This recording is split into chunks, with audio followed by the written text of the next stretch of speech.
Hoje estamos começando mais um programa É Justo e vamos tratar do tema direito eleitoral. Para tanto, chamamos o advogado especialista nessa área, Dr. Marcos Tonani. Dr. Marcos, muito obrigado por aceitar o nosso convite. Eu que agradeço a oportunidade. Dr. Marcos, vamos para a pergunta que todo mundo quer saber, né? Como é que funciona hoje a legislação sobre a propaganda eleitoral? Bom, a legislação que nós temos é uma legislação federal, tá? Que abrange o país inteiro, lógico. Infelizmente ou felizmente para alguns, recentemente alguns municípios estão legislando em relação à propaganda no direito eleitoral. Então, quer dizer, eles limitam, às vezes, o que a legislação federal amplia, porque é um período de exceção, é um período em que os candidatos devem demonstrar, claro, na medida da legalidade, o teu programa de governo, o que ele fez, o que ele fará. Infelizmente, alguns municípios estão aplicando a legislação municipal e restringindo essa propaganda. E o judiciário, como tem se posicionado? Porque é um confronto de lei, então. Há uma lei federal que fala uma coisa e pode ter uma lei municipal que fala diferente. Exatamente. Quem defende a legislação municipal defende o fato de que o paisagismo está restringindo um pouco a poluição visual. E quem defende a federal defende realmente as eleições, o princípio democrático, né?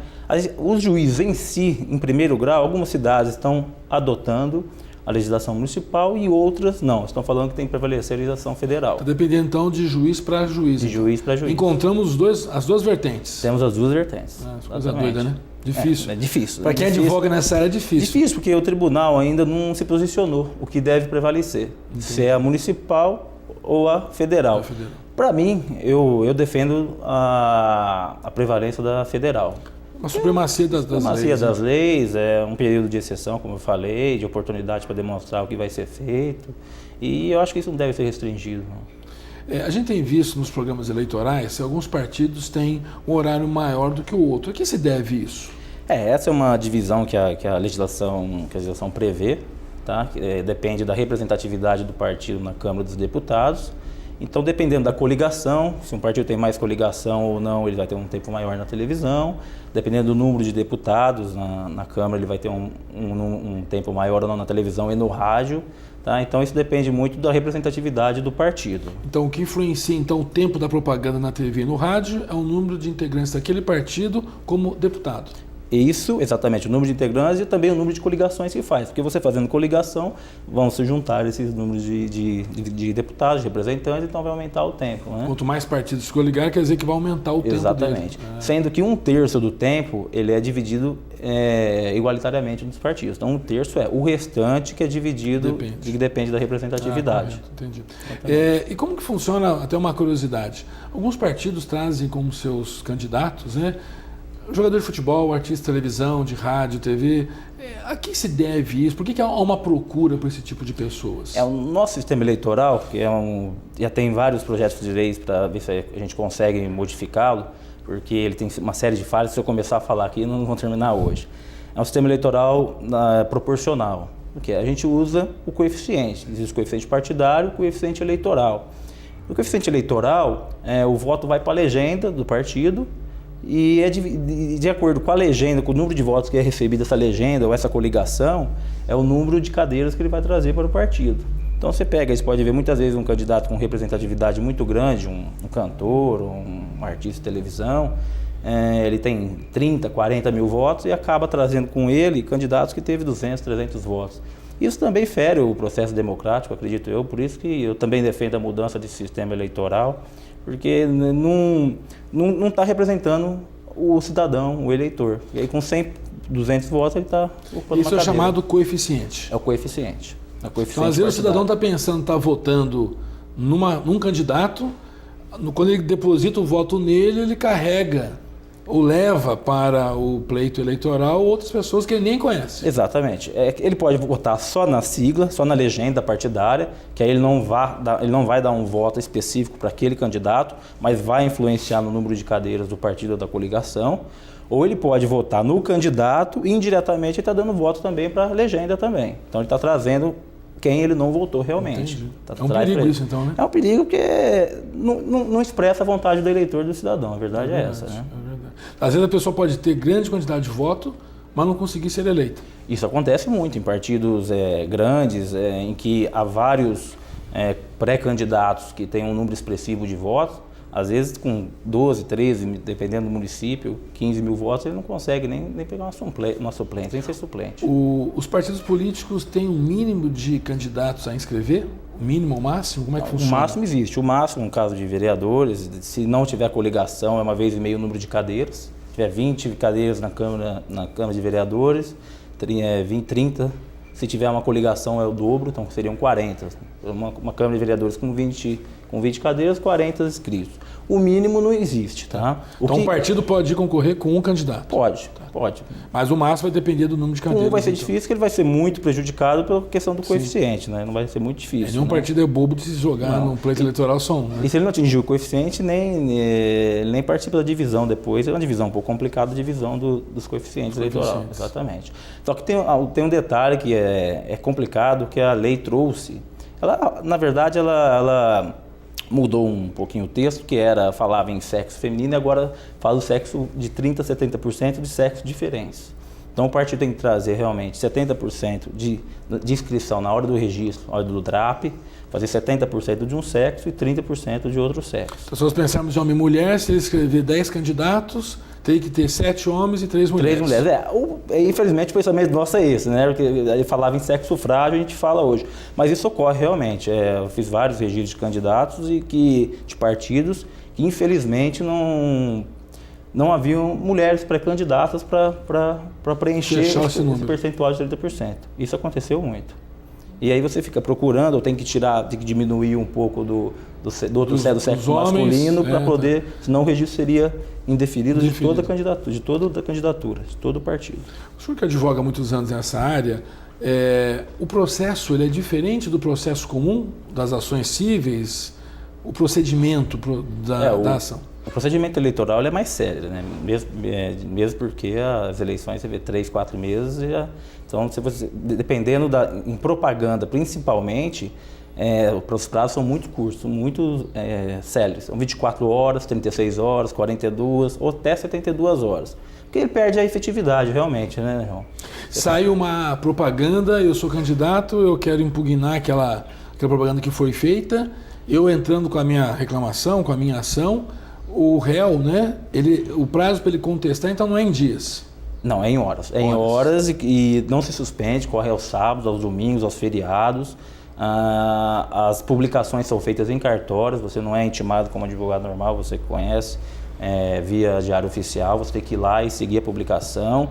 E se for a 4h50 de um dia, do outro 4h50 vem esse outro horário. O prazo já, se for 24 horas, é claro. Então por isso que o juiz julga mais rápido, então até.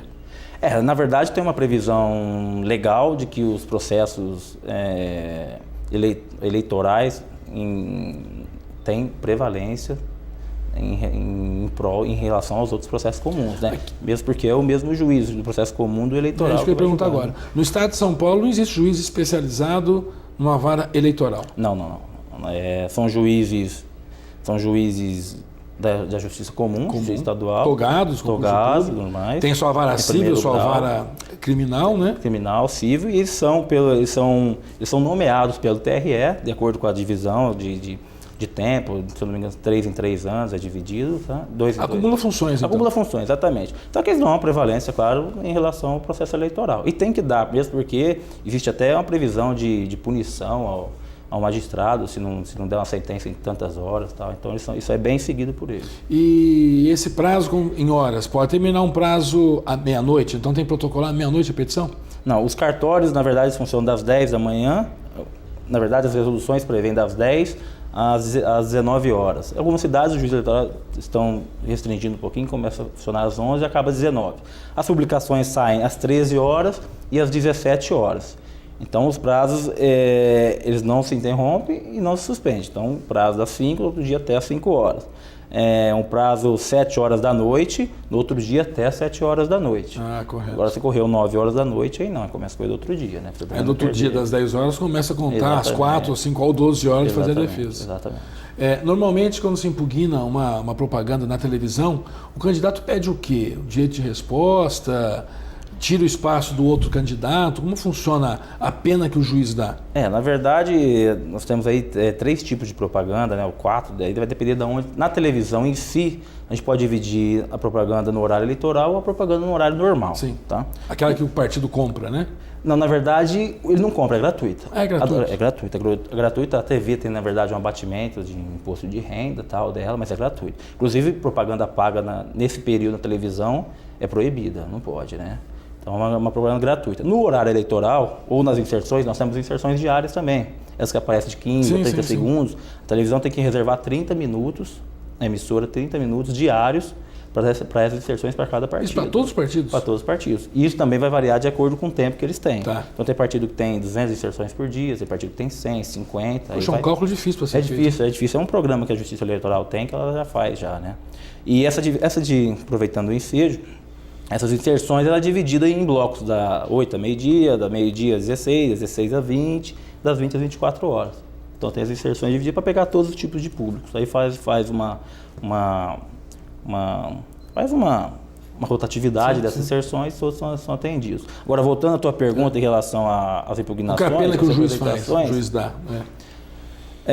Aí são duas vertentes. Na programação eleitoral gratuito, se houve algum crime, ou alguma difamação, injúria, uma calúnia do candidato, ou alguma inverdade, como que um candidato desferiu a outrem, o que ele pode fazer é no próximo programa, ou depois da sentença, é claro, o candidato dá direito de resposta ao candidato no tempo dele em relação àquelas ofensas que foram prolatadas.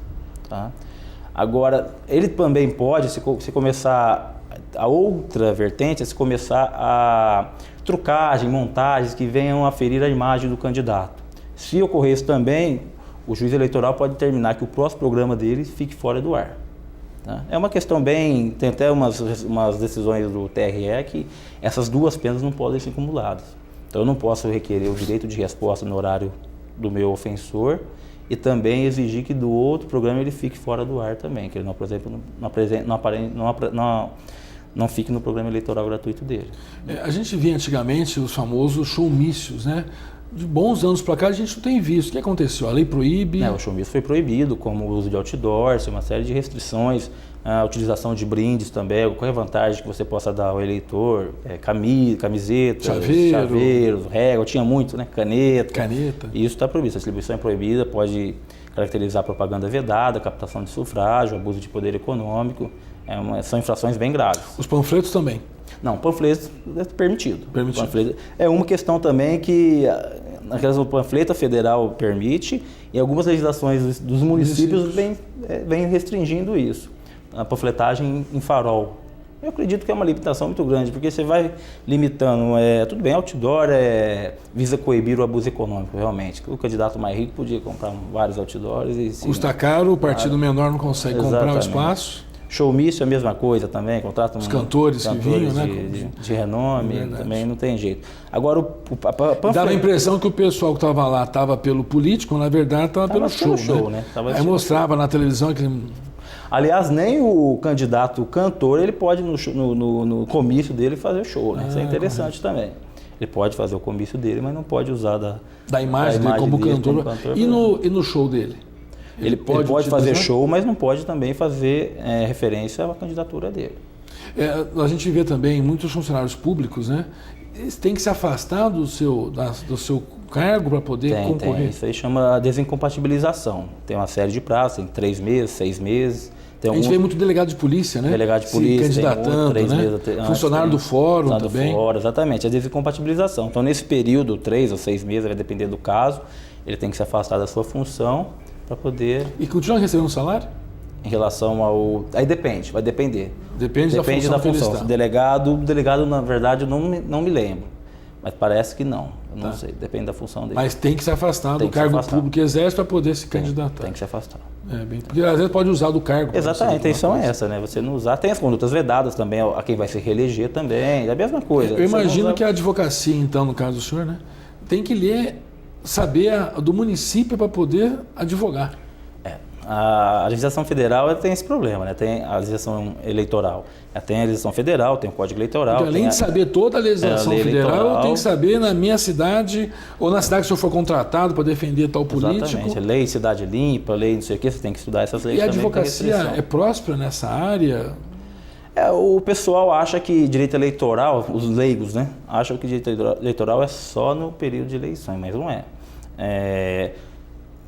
O pesado mesmo, o direito de resposta, a propaganda é realmente no das eleições, porque não perde o sentido, tem todo um ano que corre atrás disso. Exatamente, mas tem os registros de candidaturas, tem as impugnações, tem as representações, tem uma série de ações. É um campo árduo, então. É bom, tem as ações de impugnação de mandado eletivo depois da eleição, durante a eleição tem as AGEs. Não vive em férias de 3 em 3 anos. Não, isso aí não existe, não. Dá uma acalmada, mas não existe, não. O ritmo não diminui. O ritmo, exatamente, diminui.